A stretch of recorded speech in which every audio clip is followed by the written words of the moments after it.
Welcome to the Win, Make, Give podcast, a Ben Kinney training production, where we discuss the concepts of health, wealth, leadership, and legacy. My name is Chad Hyams. I'm joined, as always, by my friend Bob Stewart. Hi, Bob. Hi, Chad. And today we have sitting here with us the one and only Ben Kinney. Hi, Ben. Yay! He's got his own cheering section, it seems. It's a section of one! I'm sure it's much larger than that. There are other people out there cheering just to help you feel better about yourself, because I know you need it. Now, speaking about you, though, Ben, we want to jump right into this episode and talk about the way that people can win and lose with you. It's a topic that you've talked about many times, something that we've all remembered. The other day, I was on Twitter for the first time. Bob, I think it was you tweeted something, so it drove me back to Twitter for the first time in I don't know how long. And Ben, I was just playing around, and I saw you still have the same image posted to the top of your Twitter feed that you've had since 2016, and it talks about how to win and how to lose with you as a leader. Tell me a little bit more about that before we dive into those lessons. You ever had a relationship, hypothetically, a spouse, a girlfriend, boyfriend, partner, employee, and you didn't know where you stood at any time? All the time. Right? You didn't know exactly what you had to do to get ahead or to not screw up. You know, that lack of clarity can harm and affect a lot of relationships. And working with me, as everybody in this room knows, it's difficult and challenging and maybe every once in a while awesome. But what I try to do is make sure that there's no lack of clarity on the relationship and my expectations of the people that I specifically in business that I work with. So I made this list a long time ago, and I haven't had to change it because it's still true today. And it's a pretty simple list you have. It's got a few things on it. And we'll go through each one of these, I think, Bob, and ask Ben, dive into them. Yet we're going to challenge you, listener, to create your own list by the time we're done this. So take notes on some of the things Ben is saying as we go, because one of these might jump out at you saying, yep, I'm going to R&D that, as we like to say. Whole episode on its own right there. Bob, let's open this list up, and why don't you dive into that first one? I think it's appropriate coming from you as we look at Ben's ways to win with him. Yeah. So number one, be annoying, Ben. So, I mean, you really? Like, you want us to be annoying? Or like, why do we need to be annoying to win with you? You know what one of the most annoying things in the world for me in business is when somebody says, you know, I emailed you 2 weeks ago and you never got back to me, or I sent you a text, or I left you a voicemail a long time ago, and then that person does nothing. They take, you hand them a potato and you're saying, hey, I want some French fries. And instead they come back and they give you the same freaking potato back, no French fries. And then they blame you. And they blame you and they said, you know, I was going to make you French fries, but I had emailed you and asked, do you want salt on it or not? So instead of making the French fries, I just put the potato on the side and I didn't do anything. So what I want in my world is I want somebody that's annoying. I said, Ben, you told me to make some frickin' French fries. I'm standing here with the potato. Do you want salt or not, right? And I want that relationship with my people that they'll send me a text that says, hey, Bump, I still need a response. Hey, I emailed you. Check your email, dummy. Like, I want that ongoing relationship with somebody. Because as your organization and your world gets bigger, you're going to miss things. We're going to miss an email, right, Bob? Yeah.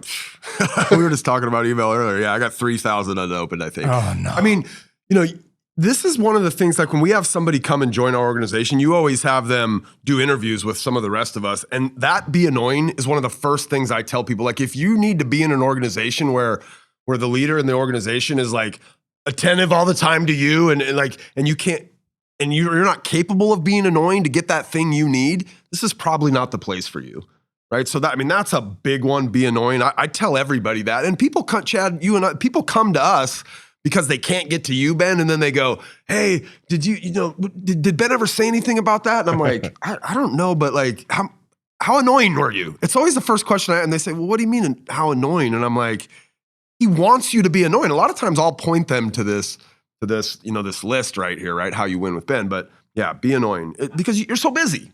Well, I think it's interesting because sometimes I don't want to be annoying knowing what you've got on your plate. So I'll actually come to you, Bob, to be annoying and say, hey, I bothered Ben a half hour ago and he hasn't answered me. Your turn. You poke him now. He's going to answer one of us. And it's just being annoying without necessarily it always coming from the same person. But that's an important one with you. Yeah, we have to understand in relationships with people in our business or in our companies that their priorities may not be ours. And if they don't make their priority first and foremost in front of us, we're going to continue working on our priorities. And it's actually nothing personal. So what I wanted to do is, when I started a relationship, I wanted to say, it's okay to be annoying. The annoying people in my organization grow and get opportunities because I know you're going to go seek out the answer. You're not going to wait in the corner waiting for me to respond back to your email or your text or your call, right? And take my time to go do that. You're going to stand in front of my frickin' window with a notepad that says, hey, stupid, I need an answer to this. That's right? Aaron's. That's what Aaron does. And Ben is on the second floor. So if you're doing that, you've probably earned yourself a job by being outside that window. Now, Ben, we understand being annoying also is the squeaky wheel gets the grease. I mean, that's just another way other people have heard it, yet this is much more Ben, just to say, no, just be annoying. Don't give me some, quote and saying out there. But it leads to that second one of offer ideas. So talk to us a little bit about that. What do you mean when you're looking to win with you that someone should be offering ideas? I've worked in big corporations, and I've been associated with other large corporations. And you end up sometimes dealing with strong executives, strong leaders. And I remember this one lady who I had to work with at different points of my recent career. And whenever I would come in with an issue, this person would immediately interrupt me and become defensive with what my issue was. I never actually got to finish my conversation. It always went downhill dramatically. So what I started doing is I started walking into that meeting and I started saying, ma'am, because I'm not going to say her name right now, ma'am, I have an idea. Here's my idea. Let me tell you the reason that I have this idea. It's because I see this problem. And when I did that, I was able to come in with a solution with my own idea. And I got to relate it back to the problem. So in our organization, I want people that bring as many ideas to the table as I do, right? We don't want to have potlucks every day and then every one of our friends just shows up with a knife and a fork. Like, we want people to bring those little Hawaiian meatball things, and the good snacks, the fruit salad with the half cherries in there. Like, we want people bringing the good stuff to the potlucks. And in my organization, you better bring the good stuff. That's right. That's right. I mean, Bob? I think that here's what happens, Ben, right? Those people that always show up, because there's two ways I can show up. I can show up with an idea, or I can show up with a problem that I need you to solve for me, right? I mean, that's essentially the two options when I'm showing up in this scenario. And so if somebody only ever shows up with the problem, they just suck you dry, right? Over time, you just go, oh, here comes Chad again. He's going to walk in here with another problem. Like, there's got to be some balance there. It reminds me, I got 99 problems, but this bleep ain't one, right? It's serious. Like, they think their biggest problem, right, is the whole world's going to burn down without it. They don't understand that we have problems too. So if you want to be in my world, you got to show up with some ideas. Got it. All right. So we're being annoying. We're bringing ideas with us. Bob, what's number 3 on that list? We need to challenge the status quo, right? I mean, this is a big one because how many times have you heard, well, that's just how we do it? Oh my gosh. Right? Like, you hear that all the time. I always hear that, like, interacting with other companies, right? Well, this is the way we do it. It just drives me nuts. I think it doesn't have to be done that way. Does it always? So why is challenging the status quo so important for you? You know what else you hear around that, Bob? You hear, but that's what you told me to do 3 years ago. And well, that was a 3-year ago problem. Things have changed. Right? When I look through my expenses or I look through the processes that people in our companies are doing, and you go and you're like, why are you spending 15 minutes every time we have to do this specific thing? Well, that's what you taught me to do 7 years ago. Like, I never assumed that we were continuing to do that, right? I want people in the organization that step back and say, is this does this still bring value? Right. Why do we post on MySpace still? I'm sorry. Yeah, right. Those we're sort of supposed to post on things, MySpace? right? Is it still valuable for us to continue to do this? Now, if you have an organization filled with people that are going to continue doing everything the way they've taught, your organization is never going to grow. It's never going to become efficient. It's never going to have this opportunity to emerge into something new and awesome. So you want people that show up in an annoying way, offering ideas that challenge the status quo. And it'll be a weird conversation that you start to have as you start going through this list of how to win with me personally. You're going to find that in the beginning, these people bug you because they're literally bugging you and they're arguing about the way you do things and they're showing up with ideas, right? And it's an uncomfortable relationship to be in, but growth is always uncomfortable. But in leadership, Ben, these are things that like we kind of instill in people as they come into our organization. And short of having done that, what you get is a bunch of people that think that's just how we do it, right? If you don't tell them, hey, we want you to challenge the status quo, then you get people that never do, right? They're scared to, they think, well, this isn't my place. But when you load them up front with, hey, this is how you win here, not just with you, but in our entire organization, then they start to have that mindset. They know it's okay to challenge the status quo, right? Because somebody new that had been in our company 6 months, like they might be thinking to themselves, who am I to say we should do this different? There's a better way to do this, or why do we do this anymore? But when you empower them, then people are willing to jump in and be this type of a person. Yeah, we should invite this friend of mine onto our podcast. His name's Paul Akers, and he runs a company called FastCap, and it's a worldwide successful company, great company. But he presented this concept to me called the 2-second improvement. Could everybody in my organization every day improve one thing that saved us 2 seconds? Every time you did that task. And he challenges his company to make these sort of changes because 2 seconds done 50 times. Well, it's a minute a month. I would be saving you basically in that situation. You just that one thing, just one that one person coming up with that. Imagine if you have an organization of 10 or 5 or 20 or 100 and everybody made a 2-second improvement every single day. And it all depends on how often you actually do those items. If you made a 2-second improvement on something your company does 2,000 times a day, you're making a big difference. And the compounding effect of 2-second improvements can change your organization.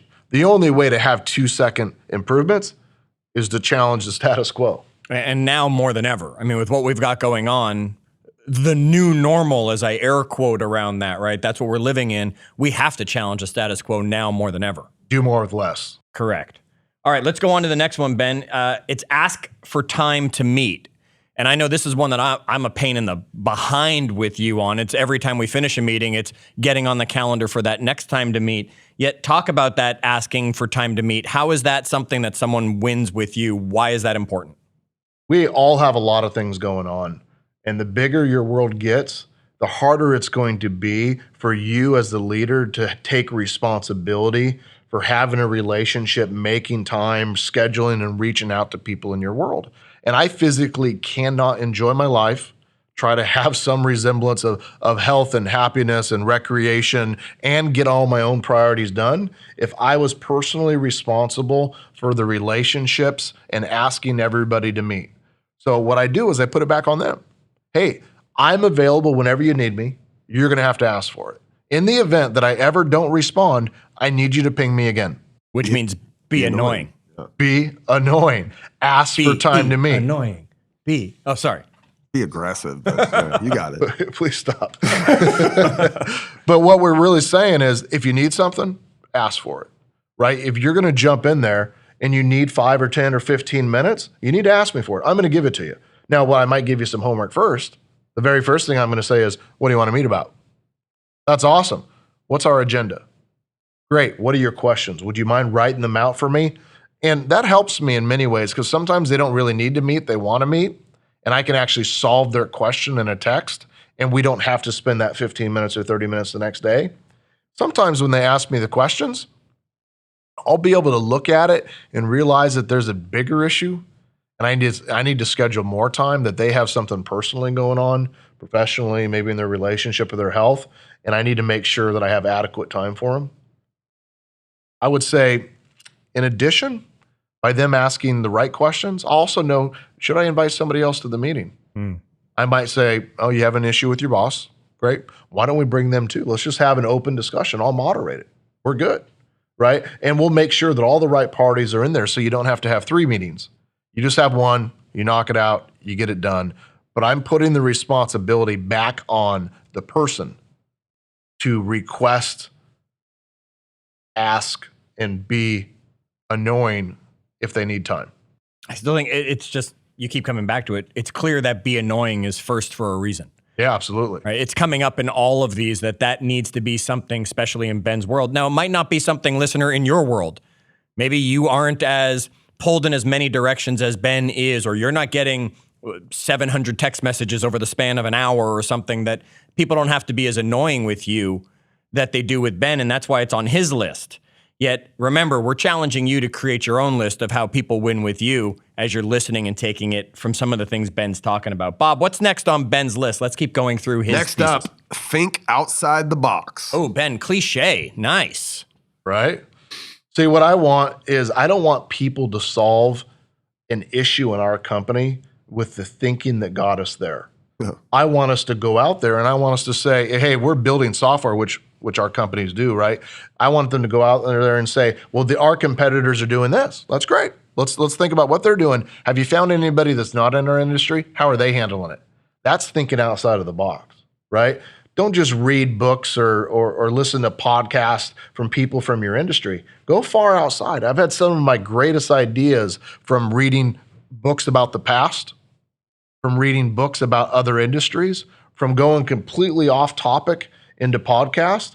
In order to think outside the box, you have to learn outside the box. So is that the difference between challenging the status quo and thinking outside the box? Challenging the status quo is our competitors or us are doing it this way, we just keep doing it. Thinking outside the box, you're literally telling me, hey, get out of our industry, go think somewhere else, go see what they're doing to bring it to us. That way they're different things. You know, as we said earlier, we said offer ideas, which we want them to do, that challenge the status quo. But I don't just want the ideas to come from the way that we do things and what we know and what we've been taught. I want them to go out there and find answers that nobody has ever considered.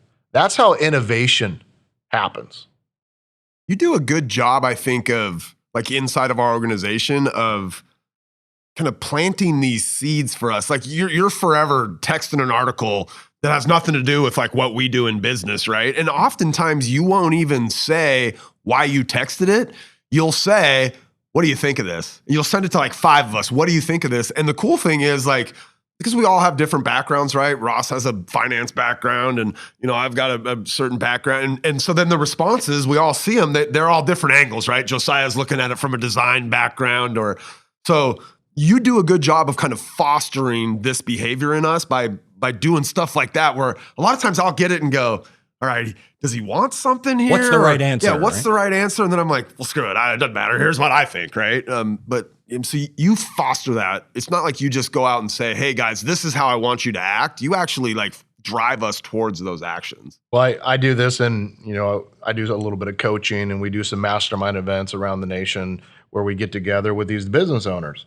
And they come together, and one of the things that I make them do before we meet is we got to read 2 books prior to every meeting. And we all present and talk about what we read. And what I thought was interesting was all the people that were in there, they were all expecting that they were going to read business books. But I give them an 80s book on questions. And I give them a book called The Untethered Soul. And I give them The Enlightened Gardener, which a couple people hated. And I give them books on habits. And I give them books on health. And I give them books on all these other areas. Because I know it all comes together to create us as a person and us as a business. And I want them to get out of reading the same 27 law books, right? Which are all great books, but they've read them and they've read them and they read them, and it still isn't getting them anywhere. We have to start thinking and reading and learning outside of the box in order for us to offer ideas that challenge the status quo. Okay, so We've got be annoying, offer ideas, challenge status quo, ask for time to meet, think outside the box. The next one on here, Ben, is tell us what you want to accomplish. And I remember sitting down with you in a meeting one day and you just looked at me and you said, well, what is it you want to do? And what do you want to get out of it? Obviously, it's a way that people win with you. Talk more about this. Tell us what you want to accomplish topic as one of the things that made it on your list. I get people that come to me a lot and they'll say things like, I want an opportunity. I'm like, great. What's that look like? I don't know. I need more opportunity. And they think about this word opportunity like it's this big secret, like we should be whispering the word opportunity, opportunity, opportunity, opportunity, right? It's not, right? Opportunity is what you want personally. And I want people to come to me and say, this is what I want out of my life. Or I want people to come and say, I don't know what I want, but I'm struggling with where I'm at. Can you help me figure that out? And I'll reverse my way in there and say, great, let's talk a little bit about your goals. What are you unhappy with right now in your world, financially, personally, relationship-wise, health-wise? Okay, that's awesome. Let's talk about how you want to change that or how you want that to look like in 3 years or 5 years. Great. Let's figure out what it would take to get you there. I want people to come to me and say, I'm unhappy. I'm 100% committed to you, but I want to start working on my direction of changing my life. And many times people can come and they'll say, Ben, I would really like this opportunity. And I might think about it, ask them a bunch of questions, and it might not even be the right opportunity, but at least they raised their hand and said, I want something different. And it allows me to sit and have that relationship with Bob in that conversation and figure out what it is he really needs to accomplish. In the organization, I want people to come and say, I want to improve this process. I want to improve this marketing. I want to improve this product. Tell me what you want to do. I'll clear the path for you if we both agree it's the right idea. But don't just sit back in the corner being unhappy with what you have. Got it. I mean, it makes perfect sense what it is. I've come to you many times myself, and I've said, hey, Ben, I want to create this role, this opportunity. This is what I want to accomplish. And you've even said, time out. We're not ready for that yet. Or, hey, that needs to be done over there. That's got nothing to do with me. It's not necessarily you come to Ben and say, hey, I want to accomplish being a millionaire by the end of the year, Ben. And it's the in. Yet, if you're not coming with things that you want to accomplish and showing you have goals, they're not winning with you. It's a great point, Chad. You know, when somebody comes and said, hey, I would like to be in a better position for retirement. That's awesome. Where do you want to be? Well, I'd like to have $1 million. Can we come up with a plan to get $1 million? And I said, yeah, do you have 100,000 yet? No, I don't. Well, do you have 10,000? Nope. Well, let's come up with a plan to get 10,000. Because once we get you to 10,000, we can high five and we can celebrate, and we'll find a way to get you to 20,000. Then we'll find a way to get you to 40 and 80. And as the domino falls, it'll get bigger and bigger and bigger. My goal is to help you identify a vision and then simplify it down so you can actually take action. Don't be passive if you want to win in Ben's world. All right, Bob, what do you got for the next one? Because while we're being aggressive, annoying, all these things that Ben's got, I think this next one's interesting, though. Yeah, sometimes you just need to ask for help. So, why? Like, I guess, why do you put that on there? Like, what is the mindset that you think that person has who's willing to come out and ask for help? Well, it's the same reason that I started with Be Annoying, because I have people that come to me and said, I don't want to bother you. I don't want to inconvenience you. One of the worst things you could ever say to me is, I know you're busy. Yeah, we're all freaking busy. We're busy every single day. Like, this is work. We show up to do that. But it doesn't mean that I don't have time to help. If you're in my company, you're important to me. If you're not important to me, you probably shouldn't be in my company, right? You should go find somewhere where somebody does care about you. But I try to care about as much as my people as physically possible. But I want people to raise their hand and say, I'm not succeeding.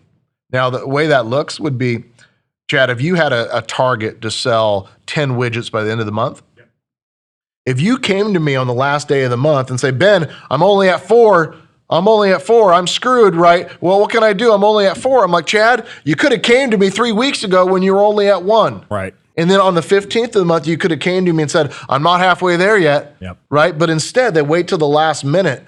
And instead of asking for help, they just make their problem mine. I don't want that. I want people to raise their hand early in the process. Before they say, hey, I drowned, I want to say I'm having a hard time keeping up. I can't paddle anymore. I'm getting tired, right? Ask for help early before it becomes a big problem. Yeah, in that health world that we talk about too, the running, I always love to talk about it. I know you guys are big runners as well. when someone's chasing you or when you need to, well, your sneakers aren't worthy of running. They're too nice to run in, right? Yeah. It's that you want to be able to fuel up before you hit the wall.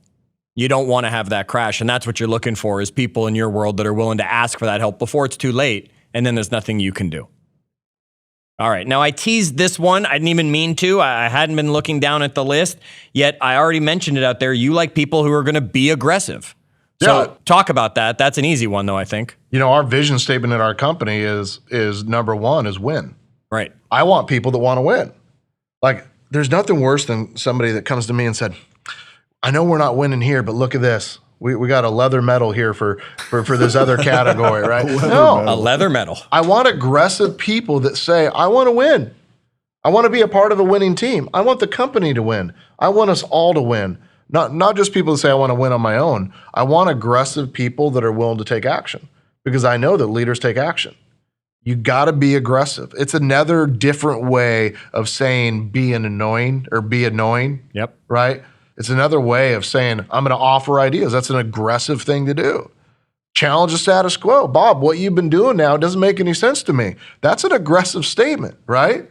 Thinking outside the box when you're in your organization that's always done things the same way, that's aggressive. Sitting down with your boss and saying, hey, this isn't working for me. This is what I want to go accomplish. Help me get there, and I'm in. That's aggressive. Sometimes knocking on the door and saying, hey, I need some freaking help right now. That's aggressive. Each one of these things requires a level of aggression that may not be normal for your behavioral style or for your history, but aggression, as long as it's not punching me or hurting us, right? Aggression is a way to win in our organization. I think everybody around our organization knows I'm a little bit aggressive. A little?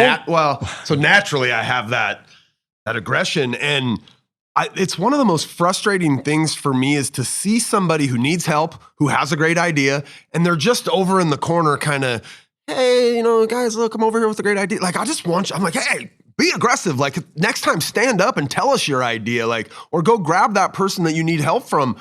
We can't do that today anymore because we're all isolated. Can't grab anybody. But right. Just go get that thing you need, right? Like, otherwise, you're stopped. You're blocked. You're over here with a priority and something you're trying to accomplish. And unless you can go demand to meet, right? Like you said, all of these elements involve a sense of aggression that, like, I can go get that thing because I need it. A more gentle word might be urgency, but I'm not a super gentle Ben.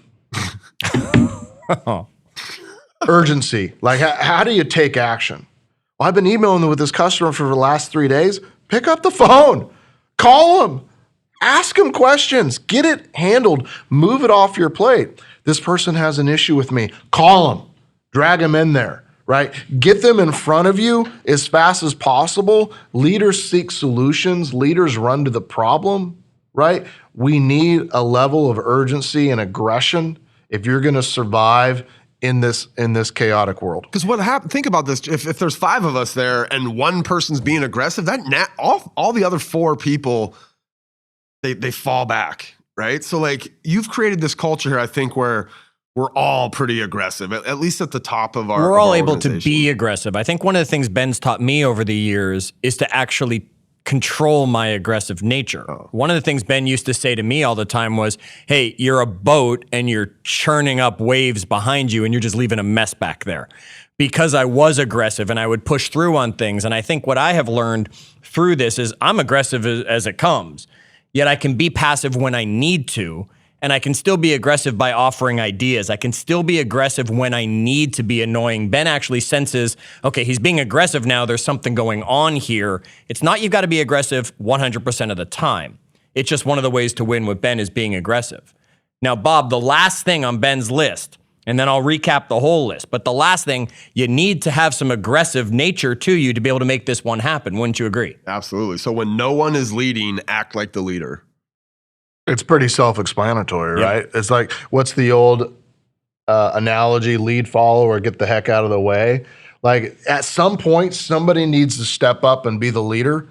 If I'm sitting in line or there's a chaos problem and nobody's doing anything, I will naturally just take control because the lack of control drives me nuts. It doesn't mean that I have to be the leader. If somebody else is leading it and we're going fine, I actually like kicking back and not doing that, right? But when nobody is leading, I'm going to go in there and I'm going to take control of the ship. You know, as Chad was saying, he is naturally aggressive.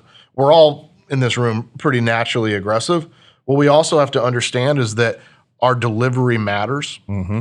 It's not, it does, none of these things, be annoying, offer ideas, be aggressive, etc. None of these are an excuse for not being nice. Like I have one sign that hangs in my offices that says work hard and be nice. The title on my door, when you walk into the door, it says nice guy. Like this is who I want to work with. It doesn't mean that we're not going to be kind. We're not going to be nice to people. However, if you want to report to me, if you want a future opportunity in my world to run something or have control of something or be a leader, you need to look at this list and embody it. You should be somebody that I go through and I say, let's talk about Bob Stewart. Is he annoying? Yeah, he's super freaking annoying. Yes. Yeah. Does he bring me ideas? Yeah. 11 o'clock at night. Right? Does he challenge the status quo? Yeah. He flings his arm around. He's super ticked off when things aren't going good. Right? What does he need time? Does he ask for time? Yeah. He was texting me at 8 p.m. last night. We getting together tomorrow? We getting together tomorrow? And then he calls me at 9 p.m. We getting together tomorrow? Yes, I texted you back. Sorry, I was already asleep by the time those texts were going around. That's why you got the 4 a.m. response from me, gang. Yeah, Grandpa Chad goes to bed at 8 p.m. Yeah, does he think outside the box? Does Bob tell us what he wants to accomplish? Does he ask for help? He does. He'll say, I can't figure this out. Like, what do you think's going on? Right? Is he aggressive? Yeah, he was social distancing before social distancing was cool because we couldn't stand so close to him because his freaking arms are flinging around like it was a Jackie Chan movie, right? And does he act like a leader? Yeah, he acts like a leader, right? So that means that sort of person would work great in my organization. Right. Somebody that would easily be offended by me not responding to him, not going to work in my world. Somebody who I always have to come to and say, hey, how's it going? Are we done yet? It's not going to work in my world, right? Somebody that never pushes back to me, it's not going to work in my world. All right. So, Ben, you ran that list for us here. I'll run it one more time for our listeners. It's be annoying, offer ideas, challenge the status quo, ask for time to meet, think outside the box, tell us what you want to accomplish, ask for help, be aggressive. When no one is leading, act like the leader. And we'll take this image that you have and we're going to put it in our Facebook group for everybody to have access to it. You can go there at any time. It's facebook.com/groups/win-make-give. And we'll have this image posted with this episode. So it's there for you. Ben, give us one last thought on this winning with you and creating this list because we want all of our listeners to go create theirs because we're going to ask them to share some of those points that are on their list in our Facebook group. Give us that one final thought.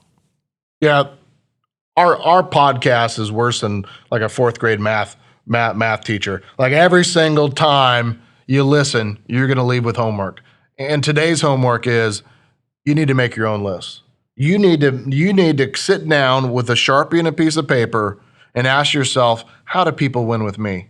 And then you need to make a commitment that you're going to share that with your boss and with your employees and with your partners and with your friends and just be open about it. Now, you might end up with how do you win with me personally in relationships? Or how do you win with me as I'm your employee? Or how do you win with me as I'm your boss? You might have some variations of this list, but it's up to you to take the time to make your own list. Feel free to use some of ours, make your own. And I just challenge you to, once you do, share some of them in our Facebook group. Share some of them when you take the time to write a review or give us a rating on our podcast as well. Perfect. Bob, last thoughts on this. What's your big takeaway from this conversation? I always the thought keeps going through my head. I don't know. People say it's not people that disappoint us. It's our expectations of people that end up disappointing us. Yep. And knowing how to win with Ben sets me up for a certain set of expectations with him that I never feel disappointed by him if he doesn't respond to a text. So I would just say, this is a really good framework for you to set realistic expectations with the people in your world. And so we all know what to expect out of Ben, and because he's set this for us as the expectation. So that's my thought there, that you need to, don't be disappointed by people, right? Like, set the proper expectations, and then people will not disappoint you. Perfect. All right. So we want you to remember, wherever it is you get your podcast episodes, to go subscribe to ours. We're going to ask you for a review. We're going to ask you for a rating. We would love to hear your thoughts on the podcast. If you want to share the podcast, you can always just share it. Give people this simple message. If they just text the word podcast to the number 59559. One more time, all they have to do is text the word podcast to 59559, and you can be sharing the Win, Make, Give podcast with anybody. And don't forget to find us and join us on facebook.com/groups/Win, Make, Give, where we can continue these conversations. Until our next episode, we want to remind you, wash your hands, and as always, do good.